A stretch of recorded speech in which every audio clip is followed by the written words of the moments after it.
2025-26 অর্থবছরে স্বাস্থ্য ও পরিবার কল্যাণ মন্ত্রণালয়ের জন্য 41,908 কোটি টাকা বরাদ্দ দিয়েছে অন্তর্বর্তী সরকার, যা মোট বরাদ্দের মাত্র 5.3%।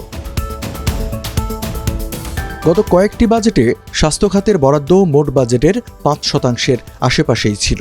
সবশেষ 2024-25 অর্থবছরেও এই খাতে বরাদ্দ ছিল জাতীয় বাজেটের 4.19%। অর্থাৎ এই খাতে কোনো উল্লেখযোগ্য পদক্ষেপ নিতে পারেননি অর্থ উপদেষ্টা ডক্টর সালেহউদ্দিন আহমেদ। ঢাকা বিশ্ববিদ্যালয়ের অর্থনীতি বিভাগের অধ্যাপক ডক্টর রুমানা হক বলেন, স্বাস্থ্য খাতে গতানুগতিক বরাদ্দের বাইরে যেতে পারেনি সরকার। তবে ক্যান্সারের ওষুধ ও এপিআই এর কাঁচামাল আমদানির কর অব্যাহতির প্রস্তাব ইতিবাচক। এর সুফল পাবেন মানুষ।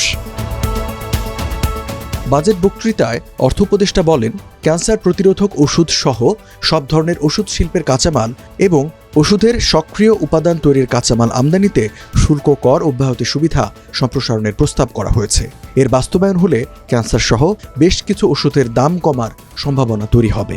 পাশাপাশি দেশে এপিআই শিল্প সমৃদ্ধ হবে।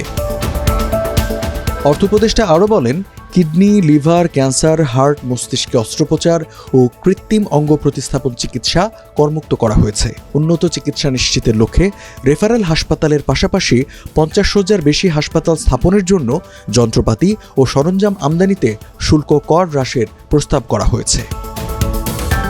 বাজেট বক্তৃতায় স্বাস্থ্য খাত নিয়ে নতুন কিছু পরিকল্পনার কথা জানালেন অর্থ উপদেষ্টা। তিনি বলেন, স্বাস্থ্য খাতের শূন্য পদ পূরণে চিকিৎসক, সেবিকা, টেকনিশিয়ান, ফার্মাসিস্ট ও স্বাস্থ্য সহকারীদের নিয়োগ ত্বরান্বিত করা হয়েছে। প্রয়োজনীয় পদ সৃষ্টির সমন্বিত পরিকল্পনা হয়েছে।